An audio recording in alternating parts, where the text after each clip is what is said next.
Hello everyone. Engineering किंवा फार्मसीमध्ये जर तुम्हाला तुमचं करिअर घडवायचं असेल आणि सीईटी बद्दल माहिती हवी असेल तर अगदी योग्य ठिकाणी आलेला आहात. या व्हिडिओमध्ये मी तुम्हाला सीईटी बद्दल संपूर्ण माहिती देणार आहे. जर तुम्हाला सीईटी बद्दल काही माहित नसेल तरीही चालेल, तुम्ही शेवटपर्यंत व्हिडिओ पहा. व्हिडिओच्या शेवटी तुम्हाला सीईटी बद्दल सगळं काही समजलेलं असेल. तर चला मग सुरू करूया. सर्वप्रथम काय बघायचं की सीईटी काय आहे. एमएसटी सीईटी म्हणजे काय? ही एक स्टेट लेवल एंट्रन्स एक्झाम आहे, राज्यस्तरीय परीक्षा आहे. ठीक आहे. या परीक्षेद्वारे तुम्ही महाराष्ट्रातल्या जे गव्हर्नमेंट किंवा टॉपचे जे कॉलेजेस आहेत, जे प्रीमियम कॉलेज आहेत, त्या प्रीमियम कॉलेजमध्ये प्रवेश मिळवू शकता इंजिनिअरिंग किंवा फार्मसी या कोर्सेससाठी. ओके. फार्मसीमध्ये बीफार्म आणि डीफार्म हे कोर्सेस आले. ठीक आहे. त्यानंतर पुढचं काय बघायचं आहे, कंडक्टिंग बॉडी. ही परीक्षा कोण घेतं? State common entrance test cell म्हणजे एक बॉडी आहे, गव्हर्नमेंटची बॉडी आहे. ही बॉडी काय करते? एक्झाम कंडक्ट करत असते. महाराष्ट्रामध्ये टॉप इंजिनिअरिंग कॉलेजमध्ये जर तुम्हाला प्रवेश मिळवायचा असेल तर तुम्हाला ही परीक्षा देणं गरजेचं आहे. ठीक आहे. परीक्षेचं महत्व काय आहे की महाराष्ट्रातील टॉप इंजिनिअरिंग कॉलेज जसे की college of engineering Pune, BJTI Mumbai हे प्रीमियम कॉलेज मानले जातात. हे दोनच नाही बाळांनो, आपल्याकडे 15 ते 20 प्रीमियम कॉलेजेस आहेत. त्या कॉलेजमध्ये जर काय ऍडमिशन पाहिजे असेल तर तुम्हाला सीईटीची परीक्षा देऊन चांगल्या मार्काने पास होणं गरजेचं असतं.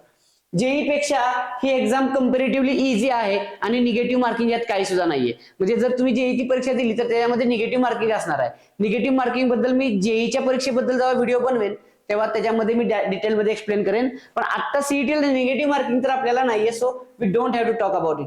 ओके. कंपॅरेटिव्हली इझी आहे जेई पेक्षा. Lakhs of students compete every year. लाखो विद्यार्थी ही परीक्षा देतात. लाखो विद्यार्थी या परीक्षेचा फॉर्म भरतात. त्यामुळे कॉम्पिटिशन इथं तगडं आहे. बीफार्म आणि डीफार्मच्या कोर्सेसला सुद्धा तुम्ही यातून ऍडमिशन घेऊ शकता. आता बीफार्म आणि डीफार्म म्हणजे काय? फार्मसी म्हणजे तुम्हाला माहित असेल की मेडिकल असेल, मेडिकल मधले जॉब असतील किंवा औषध गोळ्यांची जी कंपनी असते त्या कंपन्यांमध्ये सुद्धा जे जॉब असतात ते जॉब मध्ये तुम्हाला जर इंटरेस्ट असेल तर तुम्हाला बीफार्म डीफार्म करावं लागतं. याच्या व्यतिरिक्त तुम्हाला बीफार्म केल्यानंतर एक लायसन मिळतं. ते लायसन वापरून तुम्ही स्वतःचं मेडिकल चालू करू शकता. त्यासाठी एक कोर्सेस असतात. ठीक आहे. यानंतर आता पुढच्या स्लाइड मध्ये आपल्याला बघायचा एक्झाम पॅटर्न. बघा बाळांनो, एक्झाम पॅटर्न तुम्हाला एखाद्या परीक्षेचा माहित नसेल तर तुम्ही त्या परीक्षेमध्ये पास व्हाल किंवा चांगल्या मार्कांनी उत्तीर्ण व्हाल याचे चान्सेस खूप कमी आहेत. एक्झाम पॅटर्न समजून घेणं खूप गरजेचं आहे. तुम्हाला स्क्रीनवरती एक्झाम पॅटर्न दिसत असेल. हा एक्झाम पॅटर्न व्यवस्थित समजून घेण्यासाठी मी जरा व्हाईट बोर्ड कडे वळतो. थोडस व्हाईट बोर्ड कडे वळतो. या इकडे आहे.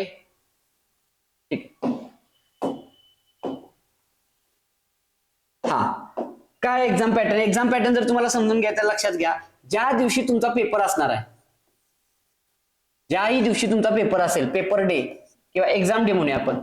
ठीक आहे. तो तुमचा एक्झाम डे आहे. एक्झाम डे दिवशी तुम्ही एक्झाम हॉलमध्ये एंट्री करणार. पुढे तुमच्या एक कम्प्युटर असणार आहे. ठीक आहे. का तर ही परीक्षा सीबीटी आहे, कम्प्युटर बेस्ड टेस्ट. ओके. आता यासाठी तुम्हाला एमएससीआयटी करायची काही गरज नाही. तुम्हाला तिथं प्रॉपर ट्रेन घेतात. एक बेसिक कम्प्युटर ऑपरेट करता येत असेल तरी चालतंय.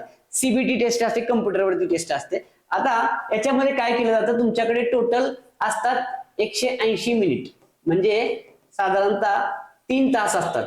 3 तास असतात. या 3 तासामध्ये तुम्हाला 2 पेपर द्यायचे आहेत. लक्षात घ्या, 3 तासामध्ये तुम्हाला पेपर 1 आणि पेपर 2 द्यायचे. ठीक आहे. आता हे 3 तास आहेत ना, हे तुम्ही तुमच्या मर्जीने युज नाही करू शकत.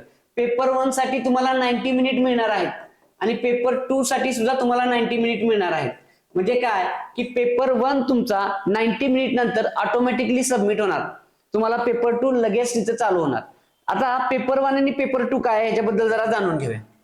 तर लक्षात घ्या बाळांनो की तुम्ही तिथे गेलात, पेपर समजा चालू झाला तर पेपर 1 मध्ये एक मिनिट आपण काय करू, इथं डिवाइड करू.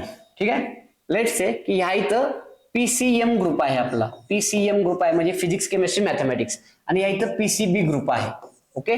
तर तुम्ही पेपर 1 ला गेलात. सुरुवातीला पेपर 1 तुमचा होणार. पेपर 1 मध्ये तुम्हाला फिजिक्स अटेम्प्ट करायचं आहे प्लस तुम्हाला केमिस्ट्री अटेम्प्ट करायचं आहे. ठीक आहे. म्हणजे पेपर 1 दोन्ही ग्रुपसाठी कॉमन आहे. ह्याच्यात सुद्धा तुम्हाला पहिल्यांदा फिजिक्स अटेम्प्ट करायचं आहे. फिजिक्स प्लस केमिस्ट्री हे अटेम्प्ट करायचं आहे. आता हे 2 सब्जेक्ट अटेम्प्ट केल्यानंतर तुमच्या जवळची 90 मिनिट संपतात. जसं तुमचं 90 मिनिट संपते, तुमचा पीसीएम आहे, सो तुमचा पेपर 2 जो असणार आहे तो बाळांनो मॅथमॅटिक्सचा असणार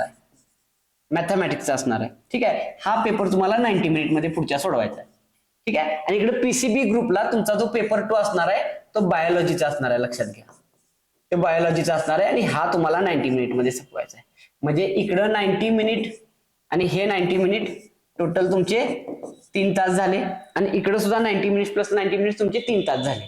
तुम्हाला लक्षात आलं असेल काय करायचं आहे. ओके, हे पेपर 1 आणि पेपर 2 बद्दल झालं. आता आपण जरा इन डेप्थ जाऊया की फिजिक्सला किती क्वेश्चन असतात, केमिस्ट्रीला किती क्वेश्चन असतात, या सगळ्या गोष्टी. तुम्हाला स्क्रीनशॉट काढायचा असेल तर तुम्ही काढून घेऊ शकता. ओके ठीक. आता बघूया काय विषय. सर्वप्रथम सब्जेक्ट, आपण पेपर 1 चे सब्जेक्ट बघू. पेपर 1 ला काय आहे आपल्याकडं, फिजिक्स. फिजिक्स मध्ये टोटल बाळांनो 50 क्वेश्चन येतात. किती? 50 क्वेश्चन. ठीक आहे. एक क्वेश्चन 1 मार्कला असतो. सो टोटल 50 मार्काचा फिजिक्सचा पेपर तुमचा असणार आहे. 50 मार्क्स. ठीक आहे. पेपर 1 मध्ये दुसरा जो सब्जेक्ट आहे तो आपला आहे केमिस्ट्री. केमिस्ट्री मध्ये सुद्धा 50 क्वेश्चन असतात आणि एक क्वेश्चन 1 मार्क्सला असणार आहे. सो केमिस्ट्रीचे सुद्धा तुमचे झाले किती? 50 मार्क्स. ठीक आहे. ठीक. आता पेपर 1 झाला. आता पेपर 1 तुम्हाला माहिती आहे की पीसीएम ग्रुप साठी सुद्धा पेपर 1 तोच आहे, पीसीबी ग्रुप साठी सुद्धा पेपर 1 तोच आहे. विषय आला पेपर 2 चा. जर तुमचा पीसीएम ग्रुप असेल तर तुमचा पेपर 2 असणार आहे मॅथ्स. ठीक आहे, क्लिअर. आणि पीसीबी ग्रुप असेल तर पेपर 2 असणार आहे तुमचा कुठला? बायोलॉजी. आता मॅथ्स मध्ये बाळांनो टोटल 50च क्वेश्चन असतात, पण एक क्वेश्चन असतो 2 मार्क्सला. सो हे किती झाले? 100 मार्क्स. 100 मार्क्स. ओके. आणि बायोलॉजी मध्ये जर बघितलं तर इथं तुमचे 100 क्वेश्चन असतात. एक क्वेश्चन 1 मार्कला असतो आणि हे झाले 100 मार्क. ओके. जर तुम्ही डिटेल मध्ये बघितलं तर तुमचा पीसीएम ग्रुप असेल तरी तुम्हाला 200 मार्क्सची एक्झाम आहे आणि पीसीबी ग्रुप असेल तरी तुम्हाला 200 मार्क्सचीच एक्झाम आहे. ठीक आहे. फिजिक्स आणि केमिस्ट्री 50-50 मार्क्स आणि मॅथ्स आणि बायो 100-100 मार्क्स आहे. क्लिअर? समजून घेतलं तुम्ही? ठीक आहे. आता यानंतर आपल्याला मेन स्क्रीनवरती यायचंय. चला, इथं स्क्रीनवरती आहे. आता तुम्हाला लक्षात येईल की सिलेबस कोणता असतो नक्की. जेव्हा तुम्ही एक्झामला जाणार आहे तेव्हा तुम्हाला 11वी आणि 12वी दोन्ही इयरचा सिलेबस असणार आहे. पण इथं एक ट्रॅजेडी आहे. ट्रॅजेडी काय आहे की आपला जो टोटल 11-12 चा सिलेबस असेल बाळांनो, त्यातला 20% सिलेबस, 20% सिलेबस हा 11 स्टँडर्डच्या चॅप्टर्स मधून येणार आहे सीईटीचा आणि 80% सिलेबस हा 12च्या सगळ्या चॅप्टर मधून येणार आहे. 12च्या सगळ्या चॅप्टर म्हणजे 12चे तुम्हाला सगळे चॅप्टर करायचे, पण 11चे ठराविकच चॅप्टर करायचे. लक्षात येते? ओके. जसं की फिजिक्सला 50 क्वेश्चन आहे मी सांगितलं, मग 11वीचे जे ठराविक चॅप्टर आहेत त्यातून 10 क्वेश्चन येणार आणि 12वीच्या सगळ्या चॅप्टर मध्ये मिळून 40 क्वेश्चन येणार. ओके. तसंच केमिस्ट्रीला 11वी मधून 10 क्वेश्चन आणि 12वीच्या सिलेबस मधून 40 क्वेश्चन.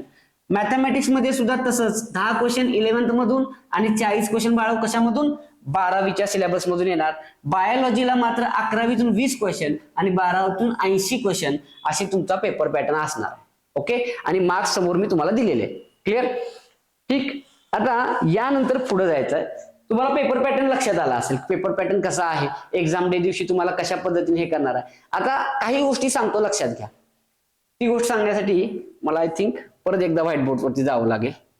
आता इथे तुम्ही पेपर 1 पेपर 2 बघताय, राईट? या इथं जसं मी सांगितलं तुम्हाला पेपर 1 पेपर 2, पीसीबी साठी सुद्धा पेपर 1 आणि पेपर 2. क्लिअर? याच्यामध्ये बाळांनो काय आहे की समजा ज्या दिवशी तुमचा पेपर 1 पेपर 2 असणार आहे, एकाच दिवशी दोन्ही पेपर होणार तुमचे, एकाच त्या 3 तासाच्या स्लॉट मध्ये पेपर 1 पेपर 2 संपणार आहे. बरोबर. आता यानंतर अडचण काय आहे की एखादा विद्यार्थी असा डाऊट विचारतो, सर मला जर पीसीएमबी ग्रुप निवडायचा असेल तर कसं? तर लक्षात घे, जर तू पीसीएमबी ग्रुप निवडलास तर तुझी पीसीएम ची एक्झाम वेगळ्या दिवशी होणार आणि पीसीबी ची एक्झाम वेगळ्या दिवशी होणार. ऍक्च्युली काय असतं की ह्या ज्या एक्झाम होतात ना, ह्या एका दिवसात होत नाहीत, शिफ्ट असतात.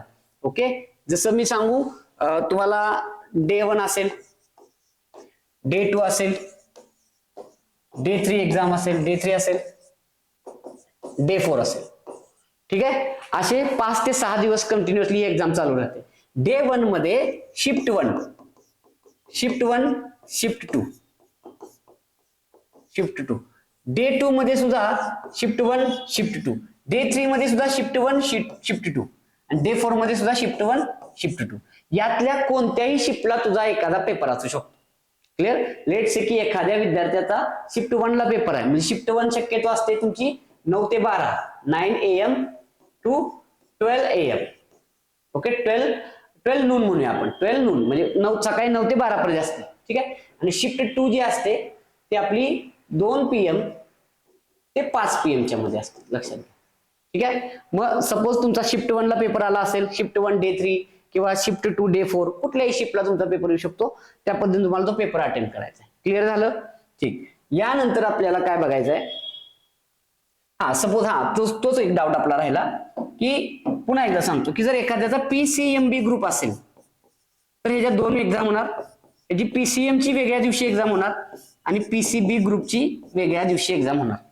ठीक आहे. आणि त्या दोन्ही पैकी एक पेपर जो आहे, एक जे आहे तुम्हाला कोणता आहे, म्हणजे PCM ग्रुप निवडायचं तर तिकडे जाऊ शकता किंवा PCB ला तिकडे जाऊ शकता. एकाच करिअर मध्ये तुम्हाला तुमचं ऍडमिशन मिळणार आहे, एकाच ग्रुपला म्हणजे फील्ड मध्ये तुम्हाला तुमचं ऍडमिशन घ्यावं लागणार. क्लिअर. आता एक दुसरी एक ट्रॅजेडी आलेली आहे की ह्या वर्षीपासून अटेम्प्ट आले, दोन अटेम्प्ट आलेले, लक्षात घ्या. ठीक आहे. म्हणजे काय, एक एक्झाम होते एप्रिलला, यावर्षी एप्रिल आणि मे असं आहे, मे बी नेक्स्ट इयरला चेंज होईल. ठीक आहे. एप्रिल आणि मे. ठीक आहे. एप्रिल मध्ये हा तुमचा अटेम्प्ट 1 आहे, म्हणजे MST CET 1 म्हणू शकतोय. ठीक आहे. आणि मे मध्ये तुमचा MST CET 2 आहे. क्लिअर. फरक काय आहे याच्यामध्ये की पहिला अटेम्प्ट जो आहे एप्रिल अटेम्प्ट तो सगळ्यांना कंपल्सरी द्यायचाच आहे. ठीक आहे. आणि दुसरा अटेम्प्ट तुमच्या मर्जीवर आहे. क्लिअर. पहिला अटेम्प्ट तुम्ही दिला आणि दुसरा पण अटेम्प्ट दिला, मग यातला जो बेस्ट तुमचा स्कोर आहे, तो तुमचा पकडला जाणार, लक्षात घ्या. म्हणजे 2 चान्सेस आहेत. It's a good thing. याच्यामध्ये काय होईल की विद्यार्थ्याला एकदा चान्स मिळेल की एक्झामचा माहोल कसा असतो, काय असतो. सपोज की अभ्यास झाला नसेल तर पुढच्या एक्झामला तो अभ्यास करून ती एक्झाम पास होऊ शकतो. असे 2 अटेम्प्ट ह्या वर्षीपासून चालू झालेले आहेत. मला सीईटीचं कॉम्पिटिशन बघता भविष्यात सीईटीला निगेटिव्ह मार्किंग येणार नाही किंवा येईल याच्याबद्दल शंका वाटते. ठीक आहे. तर निगेटिव्ह मार्किंग सुद्धा भविष्यात येऊ शकतं, सध्याचा निगेटिव्ह मार्किंग नाहीये. क्लिअर. आय थिंक पॅटर्न सगळ्यांना समजला असेल.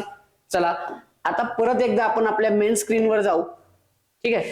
मेन स्क्रीनवर आल्यानंतर नेक्स्ट आपल्याला जी पायरी आहे बघायची आहे ती म्हणजे काय की MST ची परीक्षा कोण देऊ शकतं, कोणते कोणते विद्यार्थी परीक्षा देऊ शकतात. तर तुम्हाला 10वी नंतर सगळ्यात पहिलं की सायन्स साईडला जावं लागतं आणि सायन्स साईडला गेल्यानंतर तुम्हाला PCM किंवा PCB यापैकी एखादा ग्रुप निवडावा लागतो. ठीक आहे. एज लिमिट काय आहे, मिनिमम एज तुमचं 17 पाहिजे, लक्षात घ्या. 12वी एप्रिल 17 एज होतच. 17 एज म्हणजे मॅक्झिमम एज काय नाहीये, तुम्ही कितीही पेपर देऊ शकता. तुम्ही तुमचं एज 33 असू द्या, 31 असू द्या, तुमचं 40 असू द्या, 45 असू द्या आणि कितीही वेळा तुम्ही सीईटीची परीक्षा देऊ शकता. क्लिअर. नेक्स्ट आहे एज्युकेशनल क्वालिफिकेशन. तुम्ही एकतर 12वी पास पाहिजे किंवा तुम्ही 12वीला असलं पाहिजे किंवा इक्विव्हॅलेंट म्हणजे तुमचा डिप्लोमा जरी झाला असेल, डिप्लोमाला 12च्या इक्विव्हॅलेंट मानलं जातं. तुमचा जर डिप्लोमा झाला असेल तर तुम्ही डिप्लोमावर सुद्धा सीईटीची परीक्षा देऊ शकता. त्याच्या अटी वेगळ्या आहेत. ठीक आहे. Okay, done. यानंतर सब्जेक्ट रिक्वायरमेंट काय आहे, इंजिनिअरिंग मध्ये जर तुम्हाला ऍडमिशन घ्यायचं असेल तर तुमचा PCM ग्रुप असणं गरजेचं आहे आणि फार्मसीला घ्यायचं असेल तर तुम्ही PCM PCB दोन्ही चालतंय, लक्षात घ्या. असं कसं म्हणतात सर, तुम्ही म्हणणार PCM वाले कसं काय तिकडे जाऊ शकतात. हो, जाऊ शकतात. जर तुमचा PCM ग्रुप असेल तर तुम्ही फार्मसीला ऍडमिशन घेऊ शकता. फक्त फार्मसीच्या फर्स्ट इयरला तुम्हाला एक बायोलॉजीचा ऍडिशनल सब्जेक्ट पास करावा लागतो. ओके, तुम्ही तिकडे जाऊ शकताय, काही अडचण नाही. पण PCB वाले इंजिनिअरिंगला जाऊ शकत नाहीत. इंजिनिअरिंगला मॅथमॅटिक्स इज मस्ट. क्लिअर. तुम्ही इंजिनिअरिंगला येऊ शकत, जर PCB ग्रुप निवडला तर इंजिनिअरिंगला तुम्हाला प्रवेश नाहीये. मिनिमम मार्क्स रिक्वायरमेंट, जर तुम्ही जनरल कॅटेगरी मधून येत असाल तर तुम्हाला 45% मार्क्स असणं गरजेचं आहे PCB किंवा PCM मध्ये. 12वीच्या एक्झाम मध्ये किती, 45% ह्या तिन्ही सब्जेक्टचं मिळून, बरं का, PCM PCB मिळून. Okay, done. नाहीतर तुम्ही इंग्लिश आणि मराठीचे मार्क्स घेऊन येताल त्याचा काही उपयोग नाहीये. तुम्हाला PCM आणि PCB मध्ये तुम्हाला 45% मार्क्स पाहिजेत. रिझर्वड PWD म्हणजे काय, रिझर्वड कॅटेगरी ज्या असतात त्या SC OBC वगैरे त्या, आणि PWD म्हणजे काय की पर्सन विथ डिसॅबिलिटी, म्हणजे जर अपंग असेल तर मिनिमम 40% ऍग्रिगेट पाहिजेत त्याला, म्हणजे 5% तर रिलॅक्सेशन या ठिकाणी दिलेलं आहे PCM किंवा PCB मध्ये. ठीक आहे. आता डिप्लोमा होल्डर, जसं मागाशी सांगितलं मी, 12वी मधून सुद्धा तुम्ही सीईटी देऊ शकता. डिप्लोमा असेल तर सुद्धा सीईटी देऊ शकता. डिप्लोमा जर तुम्ही केला असेल तर ऍटलिस्ट 50% मार्क्स पाहिजेत जनरल कॅटेगरीला, आणि OBC असाल किंवा रिझर्वड असाल तर तुम्हाला 45% मार्क्स पाहिजेत. ओके, म्हणजे तुमच्या डिप्लोमाचा ऍग्रिगेट. ठीक. Non Maharashtra student candidate from outside Maharashtra are eligible. ठीक आहे. येस, काय असतं की जे इंजिनिअरिंग कॉलेज मी तुम्हाला मगाशी सांगितले 350 इंजिनिअरिंग कॉलेजेस सीईटी मध्ये हे घेतात, कॉम्पिटिशन करतात. म्हणजे सीईटी मधून ह्या कॉलेजेसला तुम्हाला ऍडमिशन घ्यायचं असतं. टोटल 350 प्लस कॉलेज आहेत महाराष्ट्रामध्ये. आता त्या कॉलेजला ऍडमिशन घेत असताना तिथं कोटा असतो, लक्षात घ्या. सपोज की त्या कॉलेजची सीट कॅपॅसिटी आहे लेट्स से की 500. ठीक आहे, 500 असू शकते नसू शकते, पण मी समजा 500 पकडलं.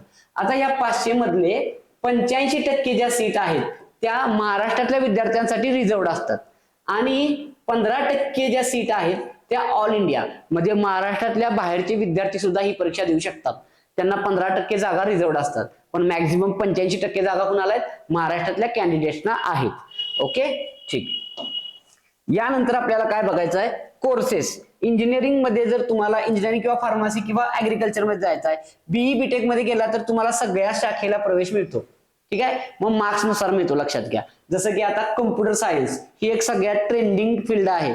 या फील्डला तुम्हाला ऍडमिशन घ्यायचं असेल टॉपच्या कॉलेज तर तुमचं पर्सेंटाईल 99.5 99.10 या पद्धतीने पर्सेंटाईल पाहिजे. आयटीला जरा थोडंसं कमी, मेकॅनिकलला अजून थोडंसं कमी. पण लक्षात घ्या, प्रीमियम कॉलेजला कोणताही ट्रेड तुम्हाला घ्यायचा असेल तर मिनिमम तुम्हाला 96-97 पर्सेंटाईल पाडणं गरजेचं आहे. Clear.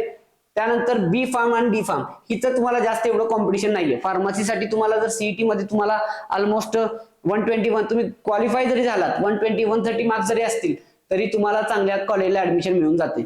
BSc agriculture, horticulture, forestry ह्या एक निवडक कॉलेजेस आहेत. ठीक आहे, काही काही युनिव्हर्सिटीज आहेत तिथे हे कोर्सेस जास्त ट्रेंडिंग आहेत, तिथे तुम्ही ऍडमिशन घेऊ शकता. क्लिअर.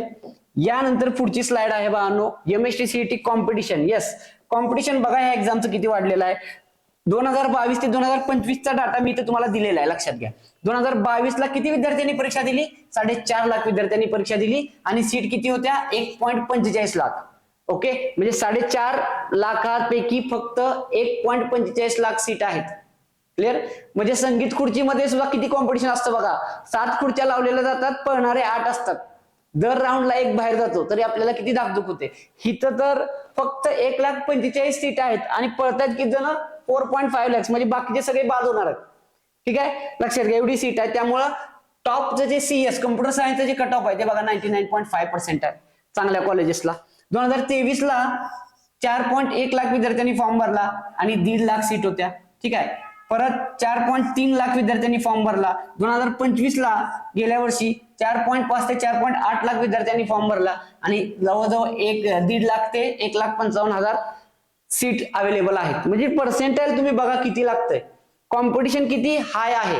क्लिअर, समजतंय. मग तिथं जर तुम्हाला टिकायचं असेल तर तुम्हाला 11वी-12वी मध्ये असं राहावं लागतं, असं लाईक. ठीक आहे, घोड्यासारखं. ठीक आहे, इकडे तिकडे बघायचं नाही, डिस्ट्रॅक्ट व्हायचं नाही. क्लिअर. या पद्धतीने तुम्ही गेला तर तुम्ही सिलेक्ट होऊ शकता. आता जर तुम्ही ह्याकडे जनरली जर बघितलं बाळांनो तर तुम्हाला दिसेल की 100 विद्यार्थ्यांपैकी 30 ते 35 विद्यार्थी सिलेक्ट होतात. म्हणजे सक्सेस रेशो 30%च्या आसपास आहे. पण लक्षात घ्या, हाच तर मोठा भ्रम आहे. 30% सक्सेस रेशो आहे 350 कॉलेजेससाठी. 350 कॉलेजसाठी. पण प्रत्येक विद्यार्थ्याला जायचं मात्र त्या टॉप 10 टॉप 15 कॉलेजमध्ये जायचं असतं आणि त्या टॉप 15 कॉलेजचा सक्सेस रेशो 1 ते 2% आहेत, लक्षात घ्या. टॉप 15 कॉलेजेस आहेत, 15 जे टॉप 15 कॉलेज आहेत त्याचा सक्सेस रेशो किती आहे बघा, 1 ते 2% आहेत. तुम्ही 30% तर डोक्यात घेऊन चालू नका, तुम्ही त्या 1 ते 2% तर डोक्यात घेऊन चाला. तुम्हाला 100% चांगलं कॉलेज मिळेल. आणि चांगलं कॉलेज मिळवायचं काय सांगा बरं? वाय चांगलं कॉलेज का? तर चांगलं कॉलेज असतं ते फुल्ली गव्हर्नमेंट फंडेड असतं. तिथं चांगल्या कंपन्या येतात, तिथल्या पास आउट विद्यार्थ्यांना चांगलं पॅकेजेस लागतं. ठीक आहे, पॅकेज बद्दल सुद्धा आपण पुढच्या स्लाइड मध्ये बोलणार आहोत. तर चला पुढे जाऊया. नेक्स्ट काय आहे? Best colleges. आता जसं मी तुम्हाला मागापासून सांगतो की बाबा सीएस ला एवढं पर्सेंटाईल, मग ते कोणत्या कॉलेजेस? तर या कॉलेजेसना टॉप गव्हर्नमेंट कॉलेजची लिस्ट इथे तुम्हाला दिलेली आहे. कॉलेज ऑफ इंजिनिअरिंग पुणे हे ड्रीम कॉलेज आहे प्रत्येक विद्यार्थ्याचं. सीईटीच्या एक्झाम देणाऱ्या मुलाचं सीओईपी एक ड्रीम कॉलेज आहे. या कॉलेजमध्ये साधारणतः तुम्ही जर बघितलं 87 लाखापर्यंत हायेस्ट पॅकेज गेलेलं आहे, 87 lakhs पर ॲनम. ठीक आहे, व्हीजेटीआय मुंबई ह्याचं सुद्धा पॅकेज चांगलं आहे, 55 ते 60 लाखाचं पॅकेज इकडे मिळतंय. वालचंद कॉलेज सांगली आपलं, इथं सुद्धा चांगलं कॅम्पस येतंय. SGGS नांदेडचं हे कॉलेज आहे. ठीक आहे, गुरु गोविंद सिंग असं काय तर नाव आहे त्याचं. गव्हर्नमेंट कॉलेज कराड औरंगाबाद ह्या कॉलेजला सुद्धा तुम्हाला चांगलं कॅम्पस मिळते. ठीक आहे, किंवा हे टॉप प्रायव्हेट कॉलेज आहेत, हे प्रायव्हेट ऑटोनॉमस म्हणजे काय की गव्हर्नमेंट फंडिंग असते ना, पण हे पेपर वगैरे इथंच निघतो, तर हे कॉलेज सुद्धा टॉपचे कॉलेज मानले जातात, इथं सुद्धा चांगलं कॅम्पस येते. रिजन वाईज जर बघितला, मुंबईला व्हीजीटीआय, एसपीआयटी, डीजे सांगवी हे टॉपचे कॉलेज आहेत, पुण्यामध्ये सीओईपी, पीआयसीटी, व्हीआयटी हे चांगले कॉलेज आहेत, आणि रेस्ट ऑफ महाराष्ट्राचं की वांगली वालचंद आहे, एसडीजीएस आहे, किंवा तुम्ही आपलं कराडचं गव्हर्नमेंट किंवा आरआयटी आहे इस्लामपूरचं, हे सुद्धा कॉलेज चांगले मानले जातात, बेस्ट कॉलेज मानले जातात. या कॉलेजला तुम्हाला जर प्रवेश मिळवायचा असेल तर यू नो दॅट 365 डेज एका इयर मध्ये असतात, 2 इयर मध्ये किमान 750 दिवस आहेत. 750 दिवस तुम्ही बाकीच्या सगळ्या गोष्टी सोडा, फक्त आणि फक्त अभ्यासावर फोकस करा, तुम्हाला या कॉलेजमध्ये ऍडमिशन मिळेल. या कॉलेजमध्ये ऍडमिशन तुमचं जस्ट ऍडमिशन झालं तुमची नोकरी पक्की असते, तुम्हाला परत 4 वर्ष तिथं एवढा अभ्यास नसतो. माझं सुद्धा इंजिनिअरिंग झालेलं आहे, माझा अनुभव सांगतो मी की इंजिनिअरिंगला एवढा अभ्यास नसतो, इंजिनिअरिंगच्या अगोदर एवढा अभ्यास, म्हणजे 11वीला जेवढा अभ्यास आहे तेवढा तुम्हाला इंजिनिअरिंगला ऍक्च्युअल मध्ये अभ्यास नसतो. Things are very simple. Okay, खूप एन्जॉय असतं ते, आणि तुम्हाला तिथं सुद्धा चांगलं कॉम्पिटिशन तिथं सुद्धा असणार आहे. टॉपची कंपनी टॉपचा विद्यार्थी सिलेक्ट करणार आहे, सो तुम्हाला तिथं पण तिथं तुम्हाला मार्क्स बघत नाही, तिथं तुमचं टेक्निकल नॉलेज किती आहे, स्किल्स किती डेव्हलप केलेलं आहे, त्याच्यावर तुम्हाला जॉब फिक्स असतो, बघा लक्षात घ्या. ठीक आहे, यानंतर पुढं नेक्स्ट बघायचं आपल्याला मार्क्स वर्सेस पर्सेंटेज. हिचं एक बऱ्याच पालकांचा आणि विद्यार्थ्यांचा गोंधळ उडलेला आहे की 10वी पर्यंत तुम्ही पर्सेंटेज म्हणता, तर लक्षात घ्या हिथं आता मार्क्स जे असतात तुम्हाला ऍक्च्युअल मिळालेले मार्क्स, सपोज की तुम्हाला 200 पैकी खूप कमी मार्क मिळाले, समजा 120 मार्क मिळाले, ठीक आहे, तर हे जे खूप कमी वाटते ना, हे कमी नाही ऍक्च्युअली. 120 मार्क्स आहेत म्हणजे तुमचं पर्सेंटाईल 90च्या वर आहे, लक्षात घ्या. ठीक आहे, म्हणजे पर्सेंटाईल काय असते, तुमच्यापेक्षा किती स्टुडंट मागं आहेत, तुम्ही किती विद्यार्थ्यांना मागं पाडलं. ठीक आहे, म्हणजे थोडक्यात आता तुम्हाला लक्षात येईल पर्सेंटेज आणि पर्सेंटाईल मधला फरक. ठीक आहे, पर्सेंटेज आणि पर्सेंटाईल मधला फरक, ह्याला पर्सेंटाईल असं म्हणतो.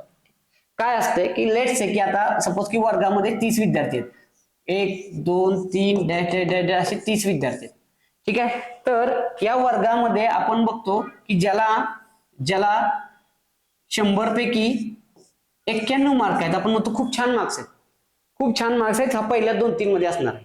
पण लक्षात घ्या 100 पैकी 91 मार्क आहेत, पण जर 29 विद्यार्थ्यांना ही एका विद्यार्थ्याची मार्क आहेत, सपोज एका विद्यार्थ्याची मार्क आहेत, आणि बाकीच्या 29 विद्यार्थ्यांना, बाकीच्या 29 विद्यार्थ्यांना जर 100 पैकी 92 प्लस मार्क्स असतील तर याचं सिलेक्शनच नाही होणार, हा सगळ्यांना ठेका आला. ठीक आहे, म्हणजे इथं तुमचा रँक डिसाइड केला जातो तुमच्या पर्सेंटाईलवर, पर्सेंटाईल नुसार. कळलं, किती विद्यार्थ्यांना तुम्ही मागं पाडलं त्याच्यावर तुमचं पर्सेंटाईल आहे. याच्या व्यतिरिक्त तुम्हाला एक अजून उदाहरण देतो. सपोज की 100 पैकी तुम्हाला समजा एक 5च मार्क पडली, किती पडली 5, पण तुमच्या वर्गात टोटल 30 विद्यार्थी आहेत, त्यातल्या एका विद्यार्थ्याला 100 पैकी 5 पडली आणि बाकीच्या विद्यार्थ्यांना 100 पैकी 4 किंवा 3 किंवा 2 अशी मार्क्स पडली, तर लक्षात घ्या ह्याचा 100 पर्सेंटाईल झालं. का तर ह्यानं सगळ्यांना मागं पाडलं, 29 विद्यार्थ्यांना ह्यानं मागं पाडलं, त्याला सगळ्यात जास्त मार्क्स पडले 5. 100 पैकी किती आहेत ते मॅटर करत नाहीत, इतर विद्यार्थ्यांपेक्षा किती जास्त आहे त्याच्यावर तुमचं पर्सेंटाईल, म्हणजे ज्याला सगळ्यात जास्त मार्क्स असणार त्याचे पर्सेंटाईल असणार 100, लक्षात घ्या. मग कधी कधी आता 100 पर्सेंटाईलला जर बघितलं आपण 200 पैकी साधारणतः 180 प्लस मार्क्स असतील तर 100 पर्सेंटाईल असते सीईटीला. 199.99 पर्सेंटाईल असं पर्सेंटाईल पडतं, हे व्हॅरी होऊ शकतं दरवर्षी. Clear, okay. हे पर्सेंटाईलचा विषय आहे. कट ऑफ काय आहे, आता कट ऑफ म्हणजे काय बघा, लक्षात घ्या. आता कॉलेज आहेत, जसं की सीओईपी हे टॉपचं कॉलेज आहे आणि व्हीआयटी पुणे, हे कम्पेअर करूया. ठीक आहे, व्हीआयटी पुणे आणि सीओईपी.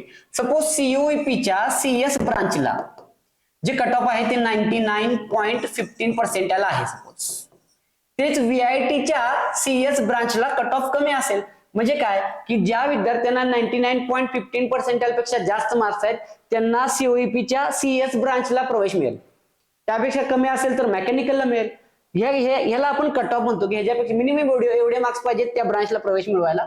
व्हीआयटीला हेच पर्सेंटाईल तुमचं 97च्या आसपास जाईल, 97च्या आसपास जाईल, लक्षात घ्या. त्यामुळे तुम्हाला लक्षात काय घ्यायचं आहे की हे जे पर्सेंटाईल आहे, कट ऑफ आहे आणि मार्क्स यातला फरक या ठिकाणी तुम्हाला कळला पाहिजे.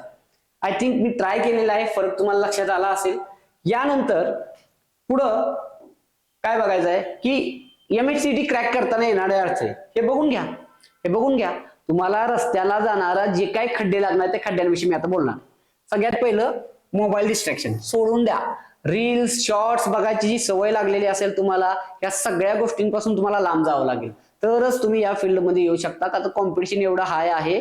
जसं तुम्ही बघितलं सीईटीला दिसताना दिसतं की 30% सक्सेस रेशो आहे, पण टॉपच्या 15% जे कॉलेज आहेत, टॉपचे 15 कॉलेज आहेत, त्या 15 कॉलेजमध्ये मात्र सक्सेस रेशो 1 ते 2%चा आहे, लक्षात घ्यायचं. ओके, क्लिअर स्ट्रॅटेजी म्हणजे तुम्हाला क्लिअर स्ट्रॅटेजी नसेल, रॅन्डम स्टडी करताय कसाही, आज 4 तास, उद्या 1 तास, परवा 3 तास, एक दिवस 8 तास. ओके, याला काहीही अर्थ नाहीये. क्लिअर स्ट्रॅटेजी पाहिजे. तुम्हाला माहित पाहिजे की आज सकाळी उठल्यानंतर मला काय करायचंय, उद्या मला काय करायचंय, काल मी काय केलं होतं. याला स्ट्रॅटेजी असणं म्हणजे आखणी असायला पाहिजे. ठीक आहे. पुढं सिलेबस ओव्हरलोड. 11th आणि 12th दोन्ही प्रेशर आहे, लक्षात घ्या. आता टाइमलाईन काय असते, सिलेबस ओव्हरलोड म्हणजे काय बघा.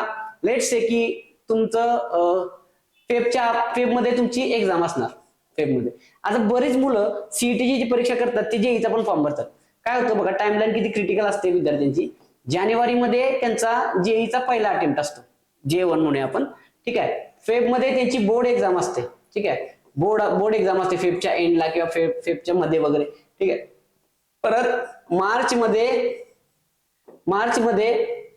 किंवा एप्रिलमध्ये म्हणूया आपण, एप्रिल बोर्ड एक्झाम झाल्या. एप्रिलमध्ये सीईटीचा पहिला अटेम्प्ट पण एप्रिलमध्ये आहे आणि जेईचा दुसरा अटेम्प्ट सुद्धा एप्रिलमध्येच आहे. ठीक आहे. परत मे मध्ये सीईटीचा दुसरा अटेम्प्ट आहे आणि ऍडव्हान्सची एक्झाम आहे. ही अशी टाइमलाईन असते, म्हणजे प्रत्येक महिन्याला तुमचा हे आहे. त्यामुळं तुम्ही बिफोर जानेवारी तुमचा सिलेबस कव्हर झाला पाहिजे. बिफोर जानेवारी पण म्हणून बिफोर जानेवारी बिफोर जानेवारी लेट आहे. तुम्हाला हा ऑक्टोबर नोव्हेंबरच्या आसपास तुमचा सिलेबस संपला पाहिजे, रिव्हिजन आणि टेस्ट सिरीज झालं पाहिजे, तेव्हा तुम्ही या एक्झाम मध्ये चांगले मार्क्स पाडू शकता. हे टाइमलाईन बघताय ना. परत एकदा सांगतो बघा, जानेवारीमध्ये जेईचा पहिला अटेम्प्ट असतो, फेबमध्ये बोर्ड एक्झाम असते, मार्चमध्ये जरा थोडंसं रिलॅक्सेशन राहते, एप्रिलमध्ये सीईटीचा पहिला अटेम्प्ट, जेईचा दुसरा अटेम्प्ट, जेईचा इथे पहिला झालाय, जेईचा दुसरा, आणि सीईटीचा दुसरा अटेम्प्ट ऍडव्हान्स. ठीक आहे. म्हणजे मुलांना इव्हन सीईटी नुसती जरी करायची असेल तर मध्ये बोर्ड एक्झाम येते. बोर्ड एक्झाम आल्यामुळं ते सीईटीचा अभ्यास थांबतो, बोर्डचा अभ्यास कुठं चालू होतो, आणि त्यामुळे तुमचं अगोदर जर सिलेबस झालेला असेल तर तुम्हाला मात्र जास्त त्रास होत नाही. कन्सेप्ट क्लिअरिटी नसते.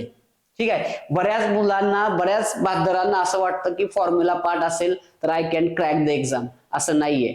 50 जर फिजिक्सला क्वेश्चन असतील तर त्या फिजिक्सच्या क्वेश्चन पेपरमध्ये एक 10 ते 15 क्वेश्चन फॉर्म्युला बेस्ड असतील, पण नुसता फॉर्म्युला नसणार आहे, जिथं कन्सेप्ट सुद्धा तुम्हाला माहित असणं गरजेचं आहे. तर कन्सेप्ट क्लिअरिटी नसेल तर तुमचा काही उपयोग नाही. टाइम मॅनेजमेंट जमलं पाहिजे. प्रॉब्लेम पेपर कम्प्लीट होत नाही. बरोबर आहे. तुम्हाला मी म्हणलं की पहिल्या 90 मिनिटमध्ये तुमचा पेपर 1 ऑटो सबमिट होणार आहे, ऑटो. ठीक आहे. तुम्हाला तिथे सबमिट करायची गरज नाही. 90 मिनिट झाले की पेपर 1 सबमिट, पेपर 2 चालू. क्लिअर. मग इथं तुम्हाला जर तुमचं टाइम मॅनेजमेंट नसेल, तुम्ही घड्याळ लावून जर का अगोदर न्यूमेरिकल सॉल्व्ह केले नसतील तर पेपर तुम्हाला 90 मिनिट मध्ये कव्हर होणं पॉसिबल नाहीये. ठीक आहे. पुढे आलो, हेवी कॉम्पिटिशन. तुम्हाला माहितीच आहे, जसं मगाशी सांगितलं, 4 ते 5 लाख विद्यार्थी दरवर्षी बसतायत. ठीक आहे. सक्सेस रेशिओ तसं बघायला गेलं तर आहे 1-2%. ठीक आहे. कॅल्क्युलेट करत बसला तर 30% दिसतो, पण टॉपचे कॉलेज आहेत तिथं मात्र 1-2% तुम्हाला सक्सेस रेशिओ मिळेल. Wrong guidance, coaching. बरेच जण कोचिंग निवडायला चुकतात. कुठं जवळची कोचिंग निवडली किंवा अशा ठिकाणी गेला की जिथं फक्त जाहिरातीवर भर दिला जातो तर तिथं विद्यार्थी फसतो. जिथं जाहिरात होते बघा, जाहिरात कुणाला करायची गरज पडते, जाहिरात कोण करतो, लय जास्त इकडे मोबाईलला जाहिरात, इकडे जाहिरात, तिकडे जाहिरात कोण करतो, ज्याचं प्रोडक्ट कमी क्वालिटी असतं त्याला जाहिरातीची जास्त गरज लागते. ज्याचं प्रोडक्ट खणखणीत आहे, ज्याचं नाणं खणखणीत वाचतंय, तिथंपर्यंत पालक स्वतः येतात. तर तुम्ही ऍडमिशन घेत असताना रॉंग कोचिंगचं बिल्डिंग केवढी मोठी आहे किंवा ऑफिस कसलं चकचकीत आहे या गोष्टी बघून कोचिंग निवडू नका. ऍक्च्युअल तिथं मुलाला तुमच्या पाठवा, 10 ते 15 दिवस तिथं बसू देत, आणि त्या मुलांना सुद्धा प्रामाणिकपणे घरी सांगितलं पाहिजे की बाबा हो कोचिंग हे चांगलं आहे. नाहीतर मुलांचं एक वेगळं असतं, ह्या कोचिंगमध्ये मुली बिली जास्त आहेत, एन्जॉय वगैरे जास्त होतो, इथंच आपण चांगलं आहे म्हणून सांगूया, इथंच तुम्ही फसतोय. आलं लक्षात. त्यामुळे असं करू नका. गायडन्स तुमचं कोचिंग खूप गरजेचं आहे, त्यामुळे योग्य कोचिंग निवडा. प्रॅक्टिस कमी, PYQ आणि मॉक टेस्ट. कोचिंग लावणं म्हणजे आता बऱ्याच ठिकाणी काय होतं की यायचं लेक्चर घ्यायचं मुलांना सोडायचं, यायचं लेक्चर घ्यायचं मुलांना सोडायचं. तसं नाही. कोचिंगची सुद्धा स्ट्रॅटेजी खूप गरजेची आहे. कोचिंग मध्ये तुम्हाला मिनिमम 10 दिवसातून एकदा टेस्ट झाले पाहिजेत, मॉक टेस्ट झाले पाहिजेत. तुमच्या त्या टेस्टमध्ये पीवायक्यूज येतात का नाही ते बघितलं पाहिजे. मुलांना माझं येथे सांगणं आहे की तुम्ही डोळ्यावर पट्टी बांधून थांबू नका. तुम्हाला लक्षात येते ना आपण ज्या कोचिंगमध्ये आहोत त्या कोचिंगमध्ये पीवायक्यू घेतले जातात का, त्यामध्ये खरंच आपण बाबा सीईटीची तयारी करतोय, सीईटीच्या लेवलचं शिकवतायत का, इव्हन जेईच्या लेवलचं शिकवलं असलं तर फार बेटर आहे. लक्षात घ्या जेईच्या लेवलचं जर तुम्ही शिकलात तर तुम्हाला सीईटी क्वेश्चन खूप सोपे जाणार आहेत. पण तुम्ही तिथं सीईटी पेक्षा कमी लेवलचं नुसतं बोर्ड लेवलचं शिकायला गेला तर तुम्ही फसणार आहे. लक्षात घ्या बोर्ड लेवलचं शिकायची काही गरज नाही. बोर्डचा अभ्यास तुम्ही स्वतः करू शकता, स्कूल कॉलेजमध्ये होत असतो किंवा कोचिंगमध्ये तुम्ही थोडा थोडा साइड बाय साइड अभ्यास केला चालतो. जास्तीत जास्त प्रॅक्टिस तुमचं सीईटीचं झालं पाहिजे. ठीक आहे, कन्सिस्टन्सी नसणे. आता यात म्हणजे काय विषय माहिती का, इथं जरा मला थोडं पालकांना पण कानउघाडणी करायची.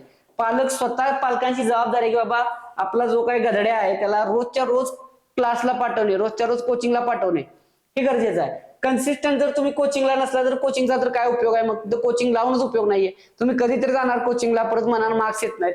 तुम्ही कन्सिस्टंट पाहिजे. फक्त कोचिंग अटेंड करण्यात नाही तर माघारी आल्यावर सेल्फ प्रॅक्टिस करण्यात सुद्धा तुम्ही कन्सिस्टंट पाहिजे.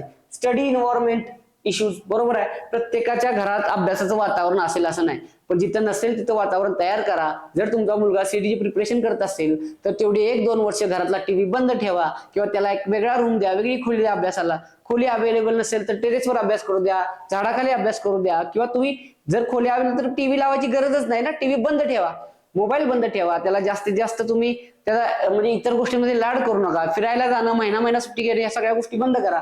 स्टडी एस इन्व्हायरमेंट ठेवा. तुमच्या मुलाचं कॉम्पिटिशन तिथंच बऱ्यापैकी कव्हर होऊन जाते. ठीक आहे, पुढच्या स्लाइड मध्ये बघायचं आहे टॉप 1% विद्यार्थी. बघा मी तुम्हाला म्हणलं ना की जे 15 टॉप 15 कॉलेज आहेत ना, त्या टॉप 15 कॉलेजमध्ये सक्सेस रेशो 1 ते 2% आहे. ते 1 ते 2% विद्यार्थी असं काय वेगळं करतात लक्षात घ्या. सगळ्यात पहिलं म्हणजे त्यांचा गोल क्लिअर असतो. त्यांना ऑलरेडी माहित असतं मला सीईटीला ऍडमिशन घ्यायचं आहे, मला सीईटीला ऍडमिशन नुसतं घ्यायचं नाही, मला सीओईपी ला ऍडमिशन घ्यायचं आहे. त्यासाठी मी सीईटीची प्रिपरेशन करतोय. सीईटीची प्रिपरेशन मी जवळचं कॉलेज घेण्यासाठी करत नाही. सीईटीचं प्रिपरेशन मी जस्ट कॉलेजमध्ये ऍडमिशन मिळण्यासाठी करत नाही. मला टॉप कॉलेजची टॉप ब्रांच पाहिजे आणि मी टॉपचं पॅकेज उचलणार. हे जर गोल क्लिअर असेल तर तुम्हाला कळतं की बाबा एवढा गोल आहे म्हणजे आपण इफर्ट्स किती करायला पाहिजे. आणि हे ना भावनिक गोल नको बरं का, प्रॅक्टिकल गोल पाहिजे. भावनिक गोल नको. तुम्हाला 10वीला 70% पेक्षा जास्त मार्क्स असतील, मी काय म्हणतोय बघा, 10वीला 70% पेक्षा जास्त मार्क्स असतील तर तुम्ही हा गोल अचीव्ह करू शकता.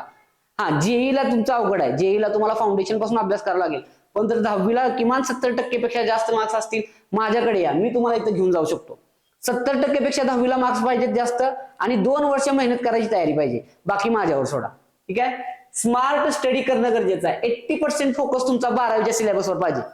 ओके, स्मार्ट स्टडी म्हणजे काय की बाबा आज कोणता महिना चालू आहे, जानेवारी चालू आहे, मला जानेवारी म्हणजे तुमची जी बोर्ड एक्झाम आहे किंवा सीईटीची फायनल एक्झाम आहे त्याला किती दिवस बाकी आहेत, मग या महिन्यात कोणता अभ्यास केला पाहिजे, मार्च मध्ये कोणता करायचा असतो, डिसेंबर मध्ये माझं प्लॅनिंग काय पाहिजे, याला आपण म्हणतो स्मार्ट स्टडी. आणि तो स्मार्ट स्टडी तुम्ही तुमच्या टीचर सोबत मिळून करू शकता. Concept clarity first. येस, वर्गात बसणं आणि उठून जाणं हे तुमचं काम नाही. आलं लक्षात.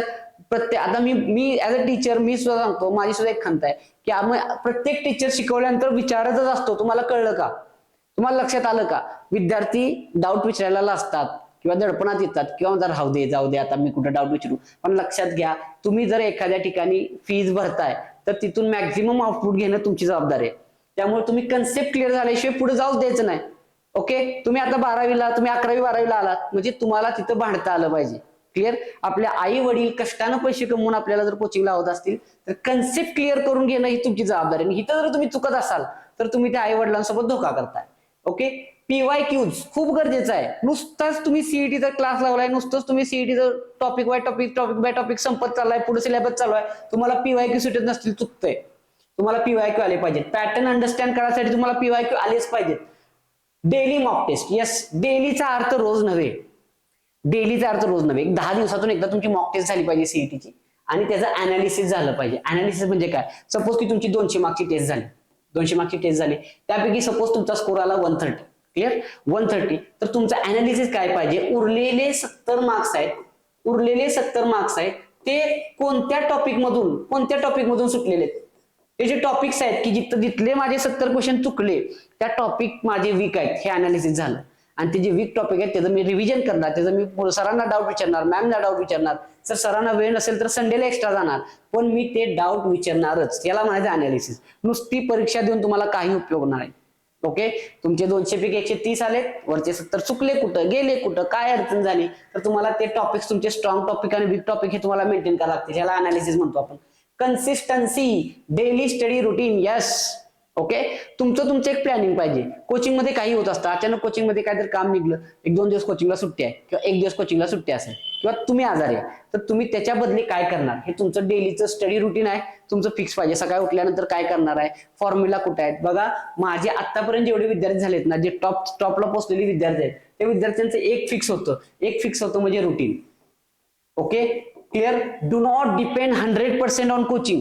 कोचिंग वरती 100% डिपेंड राहू नका. तुमचं रुटीन पाहिजे. सकाळी उठल्यानंतर मी फॉर्म्युला शीट रिवाइज करणार आहे, थोड्या वेळानंतर मला हे मॉक टेस्ट करायचे, मला डीपीपी सॉल्व्ह करायचे आहे, मला फिजिक्सचा अभ्यास करायचा का केमिस्ट्रीचा, मॅथ्सचा, हे तुमचं एक प्लॅनिंग पाहिजे. आणि आता तुम्ही तेवढे इनफ स्मार्ट आहे. जर तुम्हाला प्लॅनिंग कसं करायचं हे समजत नसेल तर तुम्ही त्या रिस्पेक्टेड टीचरला जाऊन भेटा. Sir help me to plan. Sir माझ्यासोबत प्लॅन करायला मला हेल्प करा, ते तुम्हाला प्लॅन करून देतील. ठीक आहे. डिस्ट्रॅक्शन कंट्रोल हे सगळ्यात महत्वाचं. आता ह्याविषयी तुम्हाला म्हणजे महत्वाचं काय बाळांनो, की जर तुमच्याकडे हा पॉइंट असेल, म्हणजे जर तुम्ही डिस्ट्रॅक्टेड नसाल ना, तर मी जे म्हणतोय ना 5 लाख विद्यार्थी फॉर्म भरतात, या 5 लाख विद्यार्थ्यांमध्ये तुम्ही 2.5 लाख विद्यार्थ्यांना ऑलरेडी मागे सोडले. जर तुम्ही डिस्ट्रॅक्टेड नसाल तर 2.5 लाख विद्यार्थ्यांना तुम्ही ऑलरेडी मागे सोडले. लक्षात घ्या, फॉर्म भरणारा प्रत्येक विद्यार्थी सिरियस नसतो स्टडी बद्दल.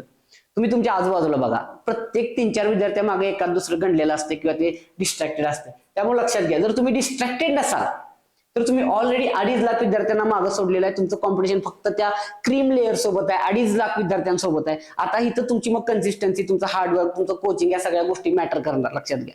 त्यामुळे डिस्ट्रॅक्ट अजिबात व्हायचं नाही. डिस्ट्रॅक्शन होणे म्हणजे मोबाईलचा नाद असते, ठीक आहे, किंवा अजून आता आपण वयात येत असतोय, जरा काहीतरी रोमॅन्टिक फील होतं, ह्या सगळ्या गोष्टींना बाजूला सारणं. लक्षात आलं की आपलं जे काय असेल त्या गोष्टी बाजूला. ठीक आहे, ह्या सारणे आणि डिस्ट्रॅक्शन, तुम्ही डिस्ट्रॅक्शन फ्री असाल तर तुमचं क्लिअर. आता स्ट्रॉंग माइंडसेट. स्ट्रॉंग माइंडसेट म्हणजे काय, की तुम्ही एक्सक्यूज नाही दिली पाहिजे, एक्झामला भ्यायचं नाही. स्ट्रॉंग माइंडसेट म्हणजे काय, सीईटीची परीक्षा म्हणजे काय यार, काय आहे, कोचिंग आहे, सर आहेत, मॅडम आहेत, सगळे टीचर आहेत, तुम्ही स्वतः अभ्यास करताय, रोज अभ्यास करणार आहे, 2 वर्ष तुमच्याजवळ पण आहेत, 2 वर्ष त्या 5 लाख विद्यार्थ्यांसोबत सुद्धा असतात. पण तुमचा जर माइंडसेट स्ट्रॉंग असेल ना, तर तुम्ही त्या 5 लाख विद्यार्थ्यांना ऑलरेडी मागे टाकू शकता. अजिबात अवघड नाहीये. सो माइंडसेट स्ट्रॉंग ठेवणं म्हणजे एवढंच की एक्झामला भ्यायचं नाही, एक्सक्यूज द्यायची नाही. क्लिअर. तुम्हाला लक्षात आलं पाहिजे, गावची जत्रा आहे तर ठीक आहे, एखादा दिवस सुट्टी, ठीक, ते पण जरा जीवावर आलेगत करायचं. पण तुम्ही हे 2 वर्ष तुम्ही आता गावची जत्रा म्हणून आठवडाभर सुट्टी घेतली, हे अजिबात, ह्याला स्ट्रॉंग माइंडसेट म्हणू शकत नाही आपण. ह्याला पळपोटापणा म्हणतात, जबाबदारीपासून लांब पळणं म्हणतात. त्यामुळे स्ट्रॉंग माइंडसेट ठेवा. तुम्हाला कळालं पाहिजे की तुम्ही तुमचं करिअरचं, तुम्ही जे तूच आहे तुझ्या जीवनाचा शिल्पकार म्हणले ना, ते शिल्पकार हिथच तुम्ही या 2 वर्षात बनत असता स्वतःच. लक्षात घ्या. पुढे आहे प्रॉपर प्लॅनिंग, डेली आणि वीकली टार्गेट. येस, कसं असतं की आपल्याला जर बघितलं तर 2 इयर्स आहेत आणि 2 इयर्स मध्ये आपल्याला 2 वर्षाचा सिलेबस आहे, 11चा पण आणि 12चा पण, बरोबर. सिलेबस तुम्हाला हा डोंगरा एवढा दिसतो, पण लक्षात घ्या 2 इयर्सला तुम्ही 1 इयर प्लस 1 इयर मध्ये डिवाइड केलं तर हा सिलेबस 50% डिवाइड होईल. जर तुम्ही याला 6 मंथ प्लस 6 मंथ डिवाइड केलं तर त्या 50%चा 50% डिवाइड होईल. परत तुम्ही याला 3 मंथ प्लस 3 मंथ डिवाइड केलं तर त्या उरलेल्या 50% पेक्षा कमी होईल. मग असं तुम्ही सेट करून तुम्ही आता मला ह्या आठवड्यात केवढा संपवला पाहिजे, की ह्या आठवड्यात मला 10% किंवा मला ह्या 30 दिवसामध्ये 10%, 15%, 20% सिलेबस संपवायचा आहे, तर तेवढा तुमचा संपला पाहिजे. लक्षात घ्या, सिलेबस संपला पाहिजे. इथं एक्सक्यूज द्यायची गरज नाहीये. Right guidance and mentorship. बऱ्याच विद्यार्थ्यांचं असं होतं 11वीला आल्यावर त्यांना इकडे जायचं असतंय ऑनलाईन. ठीक आहे, आता मी नाव घेत नाही कोचिंगचं, बरंच ऑनलाईन मध्ये वारा आलेला आहे. माझी पालकांना रिक्वेस्ट आहे, मुलांना ह्या जाळ्यात अडकू देऊ नका. मी अक्षरशः सांगतो की असे विद्यार्थी ज्यांना 10th मध्ये 98% वगैरे पडलेले आहेत, ह्या विद्यार्थ्यांनी ऑनलाईनच्या नादात त्यांचं करिअर खराब करून घेतलं. 10th मध्ये किती आहेत, 98%. आम्ही आता ऑनलाईनला अभ्यास करणार. तुम्ही बघत बसणार आहे का तो काय करतोय काय नाही ते. तुम्हाला सांगू की मोबाईल हातात देणं आणि मोबाईलवर अभ्यास करणं म्हणजे तुम्हाला जे 100 विद्यार्थी असतील ना, 100 विद्यार्थी ऑनलाईन करत ना, तर त्यातल्या 2 ते 3 विद्यार्थ्यांचंच ऑनलाईन मध्ये सिलेक्शन होतं. लक्षात घ्या. मग उरलेले 97, 96, 98 मुलं गायब, ते डिस्ट्रॅक्टेड. Obviously distract. तुम्ही पालक जवळ गेला की ते ऑनलाईन व्हिडिओ बघत बसणार, पालक लांब गेली की ती परत गेम खेळत बसणार. अजिबात तुमच्या मुलावरचा विश्वास मला सांगू नका. असे पालक बघितलेत की नाही माझा मुलावर माझ्या ट्रस्ट आहे, तो असं करू शकत नाही, माझी मुलगी असं करू शकत नाही, केलं झालं गेला वेळ, आता नाही काय करू शकत. त्यामुळे लक्षात घ्या, ऑनलाईनला मुलांना अजिबात तुम्ही तिकडे त्या मार्गाला जाऊ नये. मुलांना पण मला सांगणार ऑनलाईन वगैरे काय होत नसते. लक्षात घ्या, तुमचा एकच प्रकारचा अभ्यास होऊ शकतो की you have pen, you have paper, you have coaching, किंवा कोचिंग नसेल तर तुम्ही टेक्स्टबुक घ्या. ठीक आहे, तुम्ही गाईड घ्या, तुम्ही टीचर्सचं गायडन्स घ्या आणि स्वतः क्वेश्चन पेपर घेऊन स्वतः क्वेश्चन्स घेऊन सोडवा. डेली तुम्ही 100-200 क्वेश्चन जर सोडवले तर तुम्हाला सीईटी मध्ये चांगला रँक येऊ शकतो. लक्षात घ्या. ठीक आहे, आणि हे करायसाठी तुम्हाला ऑनलाईनची अजिबात गरज नाहीये. परत एकदा सांगतोय, ऑनलाईन मध्ये मी स्वतः उदाहरणं देऊन सांगू शकतो तुम्हाला की असे विद्यार्थी होते 98%, 97% 10वीला मार्क्स आहेत, पण ऑनलाईनच्या जाळ्यात अडकून करिअर खराब करून घेतलेलं आहे. अजिबात त्या नादाला लागायचं नाही. ठीक आहे, क्लिअर. तर आय थिंक आता कोचिंग बद्दल तुम्हाला आल्यानंतर मला भेटल्यानंतर सांगेन. तरीही तुम्हाला सांगतो की प्रवेश आपल्याकडे सुरू झालेले आहेत, जागा मर्यादित आहेत. एका बॅचला फक्त आपण 40च विद्यार्थी घेतोय. ठीक आहे, लवकरात लवकर प्रवेश घ्या, तुमचा पाया मजबूत करा. संपर्क हा दिलेला आहे मी तुम्हाला. ठीक आहे, इन्स्टिट्यूटला एकदा नक्की भेट द्या, तुमचा कोणताही निर्णय असू द्या, पण कोचिंगला आमच्या भेट द्या आणि भेट दिल्यानंतर तुम्हाला योग्य जो निर्णय वाटेल तो घ्या. सीईटी बद्दल सगळी माहिती मी तुम्हाला या व्हिडिओमध्ये सांगितलेली आहे. तरी सुद्धा तुम्हाला जर का अजून काही डाऊट असतील तर कमेंट मध्ये लिहा, त्याच्यावरती मी दुसरे व्हिडिओ बनवेन. Okay, thank you so much.